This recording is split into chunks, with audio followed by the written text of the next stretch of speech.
Hello, good morning, नमस्कार। मैं हूं बजरंगी लाल और आप देख रहे हैं बजरंगी लाल यूपीपीसीएल यूट्यूब चैनल। तो आज का मॉर्निंग शो स्टार्ट होता है और आज भी कल की तरह ही 10 से 12 क्वेश्चन होंगे। कम समय में ज़्यादा क्वेश्चन कराने का मेरा प्रयास है। तो पहला प्रश्न है, सुरक्षा चिन्ह कितने प्रकार के होते हैं? पहले चैप्टर का ही यह टॉपिक है। सुरक्षा चिन्हों के प्रकार कितने होते हैं? विकल्प है 4 प्रकार के या 5 प्रकार के, 6 प्रकार, 2 प्रकार के और 3 प्रकार के। तो सुरक्षा चिन्ह जो जनरली होते हैं, आपको याद होगा। नहीं याद हो तो मैं बता देता हूँ। सुरक्षा चिन्ह का प्रकार जो है, सुरक्षा चिन्ह होते हैं 4 प्रकार के। कौन कौन से सुरक्षा चिन्ह होते हैं, इनके बारे में अगली स्लाइड में जान लेते हैं। देखो, सुरक्षा चिन्ह 4 प्रकार के होते हैं। यहाँ स्लाइड में लिखा भी है, सुरक्षा चिन्ह 4 प्रकार के होते हैं। निषेधात्मक चिन्ह, अनिवार्य चिन्ह, चेतावनी चिन्ह और सूचनात्मक चिन्ह होते हैं। यहाँ पर टाइप नहीं हुआ है, ये कोई बात नहीं। सूचनात्मक चिन्ह, अंग्रेजी में इनके नाम सबके आगे लिखे हुए हैं, प्रोहिबिट सिग्नेचर, सॉरी,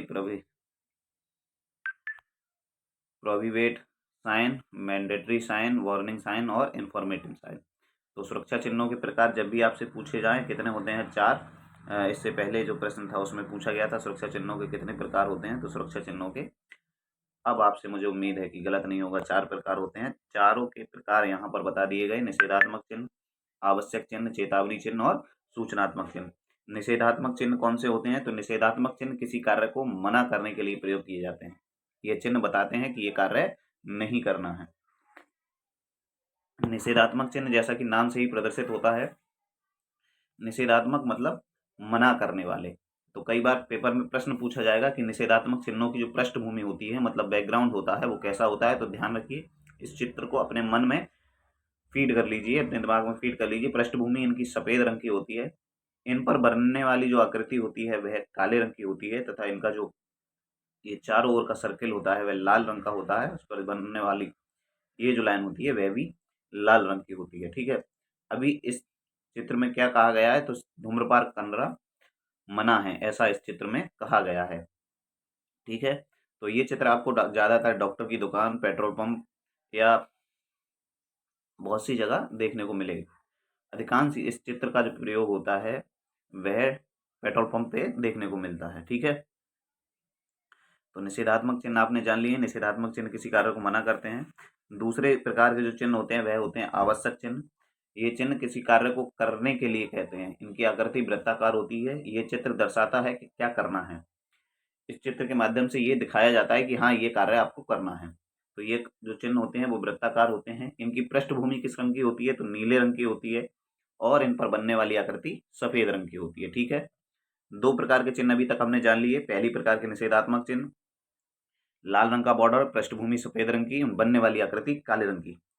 दूसरे चिन्ह आवश्यक चिन्ह गोलाकार या वृत्ताकार होते हैं। बॉर्डर नहीं होता है इसमें। इसकी जो पृष्ठभूमि होती है वो नीले रंग की होती है और इन पर बनने वाली आकृति सफेद रंग की होती है। तीसरे प्रकार के अगले चिन्ह हैं चेतावनी चिन्ह। यह चिन्ह चेतावनी प्रदर्शित करते हैं। इस प्रकार के चिन्हों की आकृति त्रिभुजाकार होती है। इस प्रकार के चिन्हों की आकृति कैसी होती है? तो त्रिभुजाकार होती है। बहुत ही ज्यादा इंपॉर्टेंट है। ये चिन्ह चेतावनी देते हैं कि ये कार्य करोगे तो ऐसा आपके साथ हो जाएगा। सबसे पहले तो ये त्रिभुजाकार होते हैं, पृष्ठभूमि इनकी पीली होती है और इन पर जो चारों ओर बॉर्डर लगने वाला होता है, ये बॉर्डर कैसे रंग का होता है? तो ये होता है काले रंग का। ठीक है, अगले और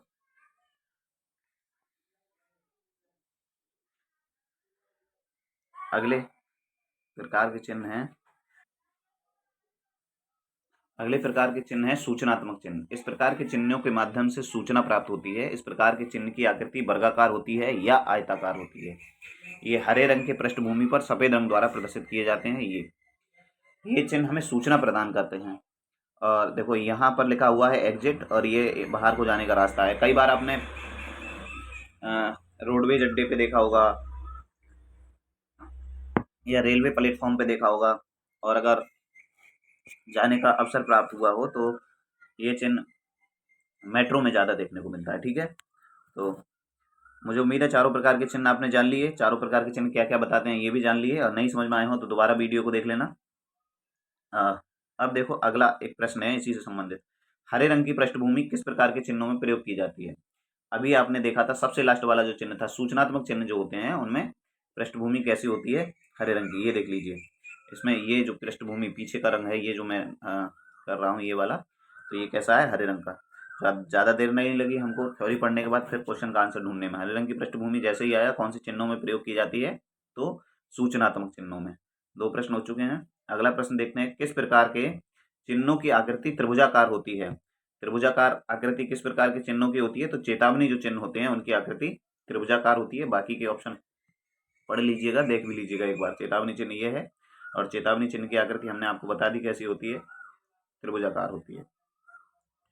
अगला प्रश्न है, प्राथमिक चिकित्सा बॉक्स पर किस रंग का निशान बना होता है, जिसको हम फर्स्ट एड बॉक्स भी कहते हैं। उस पर जो निशान बना होता है वह किस रंग का होता है, लाल रंग का, पीले रंग का, काला रंग का या नीले रंग का। तो उस पर जो निशान बना होता है वह होता है लाल रंग का। ये है प्राथमिक चिकित्सा बॉक्स, और ये इस पे निशान जो है वो लाल रंग का बना होता है। अगला है, व्यक्ति को बचाने की दृष्टि से किया जाने वाला प्राथमिक उपचार में VLS का अर्थ क्या है। व्यक्ति को बचाने की दृष्टि से एक प्राथमिक उपचार किया जाता है, उसमें एक शॉर्ट टर्म प्रयोग की जाती है जिसका शॉर्ट टर्म है VLS। इसका पूरा रूप क्या है, basic current science, basic long system, basic life support या बेसिक लॉन्ग साइंस। तो ये आपको याद करना है, इसमें कोई ट्रिक व्रिक नहीं है। इसका है बेसिक लाइफ सपोर्ट।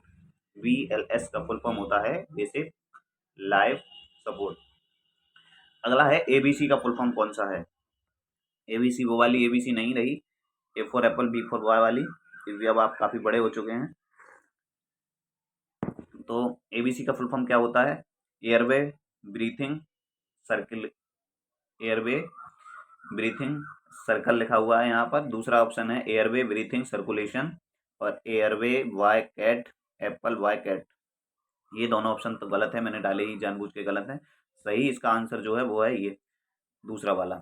दूसरा जो इसका विकल्प है वह सही है।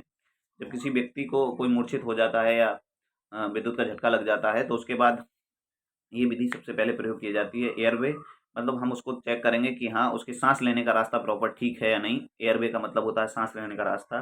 ब्रीथिंग मतलब सांस लेना, और फिर ये देखेंगे कि ये सांस प्रॉपर ले रहा है या नहीं। फिर तीसरा होता है सर्कुलेशन, मतलब जो ब्लड सर्कुलेशन मानव शरीर के अंतर्गत होता है, रक्त परिसंचरण, वो क्रिया उसकी नब्ज पकड़ के या कैसे ही हम चेक करेंगे कि हाँ इसके शरीर में नब्ज जो इसकी है प्रॉपर चल रही है या नहीं, रक्त का परिसंचरण प्रॉपर हो रहा है या नहीं।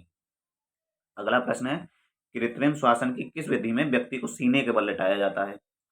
तो जो कृत्रिम श्वास होती हैं, आर्टिफिशियल रूप से सांस लेने की विधि है, उसमें एक विधि में क्या होता है, व्यक्ति को सीने के बल लिटाया जाता है, और दूसरी विधि में व्यक्ति को पीठ की बल लिटाया जाता है।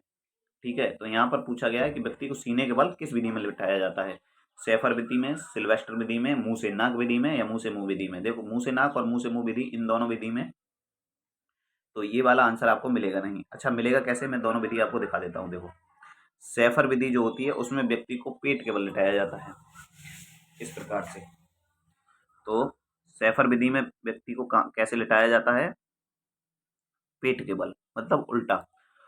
और सिल्वेस्टर विधि में कैसे लिटाया जाता है, देखो सिल्वेस्टर विधि में भी हमने, सिल्वेस्टर विधि में कैसा लिटाया जाता है, बिल्कुल सीधा इसमें लिटाया जाता है। तो यहाँ पर पूछा गया था कि व्यक्ति को सीने के बल मतलब उल्टा पेट के बल किस विधि में लिटाया जाता है, तो शेफर विधि जो होती है उसमें व्यक्ति को सीने के बल या पेट के बल लिटाया जाता है।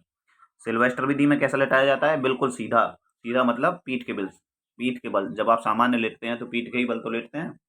ठीक है, बाकी सारे ऑप्शन गलत हैं। सिल्वेस्टर विधि में सीधा लिटाया जाता है, जबकि शेफर विधि में उल्टा लिटाया जाता है। ठीक, अगला है,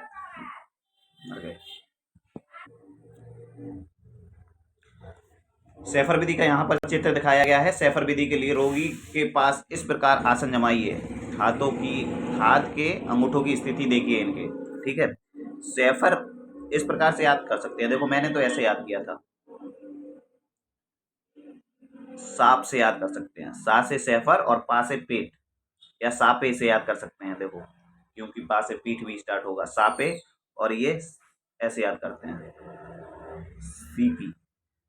ठीक है, कंफ्यूजन वाले प्रश्न है ये, आते हुए गलत हो जाते हैं आपसे। देखो सेफर जब भी आए तो सेफर आप साप याद रखेंगे, साप मतलब सेफर, और पा से सापे याद रखेंगे, सापे, सा से सेफर और पा से पेट। मतलब सैफर विधि में पेट के बल। और जब भी सिल्वेस्टर आए तो सीपी याद रखेंगे, सा से सिल्वेस्टर, सी से सिल्वेस्टर और पी से पीठ। ठीक है, प्रयास है भाई आपको अच्छा अच्छा कंटेंट देने की, जैसे भी समझा पाएँ आप समझ जाएं। हमने तो एग्ज़ाम पास कर लिया, अब प्रयास कर रहे हैं कि आप भी एग्ज़ाम पास करके और अपना नौकरी लें। सिल्वेस्टर विधि दोबारा देख लीजिएगा, चित्र के माध्यम से अच्छे से समझ में आता है। सिल्वेस्टर विधि में 2 व्यक्तियों द्वारा कृत्रिम श्वास देने के लिए ये विधि प्रयोग की जा रही है। अब देखो, यदि व्यक्ति की पीठ पर छाले पड़े हों तो हम कौन सी विधि का प्रयोग करेंगे। कई बार ऐसा होता है कि विद्युत का झटका इतनी तेजी से लग जाता है कि व्यक्ति जल जाता है। अब जब व्यक्ति जल गया है तो उसकी पीठ पर छाले पड़ गए हैं। ठीक है, जब व्यक्ति की पीठ पर छाले पड़ गए हैं तो हम किस विधि का प्रयोग करेंगे। मतलब पीठ पे जला है तो ये तो निश्चित है, ये तो कॉमन सेंस वाली बात है कि आप पीठ की तरफ से नहीं लेटा लेंगे। ठीक है, अरे भाई जिधर से जला है उधर से लेटा देंगे तो जख्म और ज्यादा बढ़ जाएंगे, तो हम उसके विपरीत उसे लेटा लेंगे। तो क्या है, पीठ पर छाले पड़े हैं तो अब हम पेट के बल उसे लेटा लेंगे। तो पेट के बल किस विधि में लेटालते हैं, अभी मैंने याद किया कराया था आपको, सा पे याद रखेंगे। सा मतलब सैफर विधि और पे मतलब पेट के बल। तो सैफर विधि में कैसे लेटाते हैं, पेट के बल। ध्यान रखिए, यहाँ कह रहा है व्यक्ति की पीठ पर छाले पड़े हैं, क्वेश्चन बदल भी सकता है। अगले क्वेश्चन में यह भी पूछ सकता है कि यदि व्यक्ति के पेट पर छाले पड़े हों, मतलब वो ऐसे जला हो कि उसके पेट पर छाले पड़े हैं, तो हम पेट के बल नहीं लेटा लेंगे, तब उसको पीठ के बल लेटा लेंगे, ऐसे भाग के बल जहां उसको चोट नहीं आई हो। अब आपको मन में आ रहा होगा कि यदि दोनों साइड छाले पड़े हो तब तब भाई और विधियां हैं, मुंह से मुंह विधि, मुंह से नाक विधि, इन विधियों का प्रयोग करेंगे। तब सिल्वेस्टर और सैफर हर किसी का इलाज थोड़ी होंगी। सिल्वेस्टर और सैफर अलग अलग विधियां हैं, जो कभी पीठ पर छाले के प्रयोग में आती है एक विधि, और एक विधि पेट पर छाले के प्रयोग में आती है। अब 10वां प्रश्न है, सीपीआर का फुल फॉर्म क्या होता है। सीपीआर आपने कई बार सुना होगा, सीपीआर क्या होता है, तो cardio pulmonary system, cardio pulmonary resistance, cardio pole resistant, cardiograph pole resistance. तो देखो भैया चुपचाप इसे याद कर लो, कोई लॉजिक साइंस नहीं है इसमें। कार्डियो मोलरी रेसिस्टेंसन इसका फुल फॉर्म होता है सीपीआर का। ठीक है, अगला है पीपी का फुल फॉर्म क्या है। भैया कोविड काल में सभी गुजरे हो, और कोविड काल में जब सब गुजरे हो तो सबने सुना होगा पीपी किट पहन के कई बार गांव में डॉक्टर लोग चेक करने आ जाते थे, मार्केट में जा रहे हैं मार्केट में चेक करने आ जाते थे, और ये पहन के अगर पब्लिक में एक आदमी उतर गया तो ऐसे भागना शुरू हो जाती थी पब्लिक, अरे भैया अब तो मेरा भी चेक हो जाएगा, मुझे भी कोरोना घोषित हो जाएगा, और मैं भी इतने दिन के लिए डॉक्टर के यहाँ अस्पताल में बंद हो जाऊंगा। तो चलिए खैर जोक सपाट, आपको सूचित करवाना था। ये महोदय हैं, पीपी किट पहन के तैयार हैं, पूरा इसमें चश्मा ग्लव्स और ये सारी चीज़ें होती हैं। तो पीपी किट का फुल फॉर्म क्या होता है, person protective equipment, personal perfect equipment, personal perfect recruitment, या पर्सनल प्रोटेक्टिव इक्विपमेंट। तो ये एक व्यक्ति विशेष के लिए होता है पर्सनल प्रोटेक्टिव इक्विपमेंट, मतलब पर्सनल मतलब स्वयं का, प्रोटेक्टिव मतलब सुरक्षा करने वाला, इक्विपमेंट मतलब उपयंत्र कह सकते हैं। तो व्यक्ति विशेष का सुरक्षा करने वाला उपयंत्र हम इसको हिंदी में कह सकते हैं। परंतु पीपी किट का अगर आपसे फुल फॉर्म पूछा जाए तो याद रखिएगा पर्सनल प्रोटेक्टिव इक्विपमेंट। अच्छा, प्रश्न number 12, Indian organisation of standardisation, ISO का विस्तार यही है क्या, बताएंगे आप।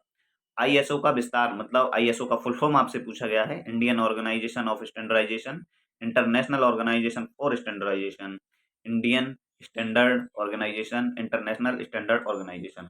तो भैया हम तो बता देते हैं, इसमें आंसर है ऑप्शन नंबर 2, विकल्प नंबर 2। अब आप अपने हिसाब से अगर सोच रहे हैं कि ये है आई से इंटरनेशनल हो गया, एस से स्टैंडर्ड ऑर्गेनाइजेशन हो गया, तो ये गलत हो जाएगा। याद रखना है इंटरनेशनल ऑर्गेनाइजेशन फॉर स्टैंडर्डाइजेशन। ठीक है, international organisation for standardisation, ISO. ठीक है, यहाँ पर क्या, अगर आपको इस प्रकार से सोचेंगे तो ये बनेगा आईओएस, गलत हो जाएगा। लेकिन आपको याद रखना है आईएसओ का फुल फॉर्म क्या होता है, इंटरनेशनल ऑर्गेनाइजेशन फॉर स्टैंडर्डाइजेशन। ठीक है, अगला प्रश्न है, सामान्यतः आग को कितने वर्गों में विभाजित किया गया है। आग, आग जो आप घरों में प्रयोग करते हैं, आग कितने भागों में विभाजित की गई है, 5, 6, 4 या 3। तो आग को कितने भागों में विभाजित किया गया है, 4 प्रकार में। कौन कौन से भाग हैं ये भी जान लीजिएगा अगली स्लाइड में। आग को सामान्यतः 4 वर्गों में विभाजित किया गया है, ठोसों में लगने वाली आग, द्रवों में लगने वाली आग, गैस में लगने वाली आग, और चौथी विद्युतीय आग या इलेक्ट्रिकल आग। ठोसों में लगने वाली आग को हम क्लास ए टाइप की आग कहते हैं, द्रवों में लगने वाली आग को हम क्लास बी टाइप की आग कहते हैं, गैस में लगने वाली आग को क्लास सी टाइप की आग कहते हैं, और विद्युतीय मशीनों या उपकरणों में लगने वाली आग को हम विद्युतीय आग या फिर क्लास डी प्रकार की आग कहते हैं।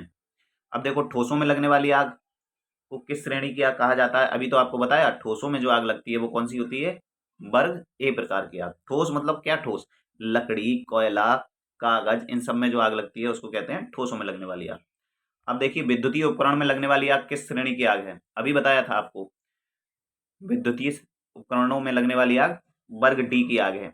फिर एक बार रिवाइज कर लीजिएगा, ए वर्ग की आग कौन सी होती है? जो ठोसों में लगती है, लकड़ी, कोयला आदि में। बी वर्ग की आग होती है द्रवों में लगने वाली आग। द्रव कौन कौन से? डीजल, मिट्टी का तेल, पेट्रोल। सी वर्ग की जो आग होती है वो होती है गैसों में लगने वाली आग। गैस कौन सी? अरे एलपीजी, और भी बहुत सारी आग होती हैं। एलपीजी, जनरली एलपीजी याद रखिए, जो आप घरों में प्रयोग करते हैं। एलपीजी का फुल फॉर्म इस वीडियो के कमेंट बॉक्स में मुझे आप बताएंगे। तो आज के 15 प्रश्न यही थे।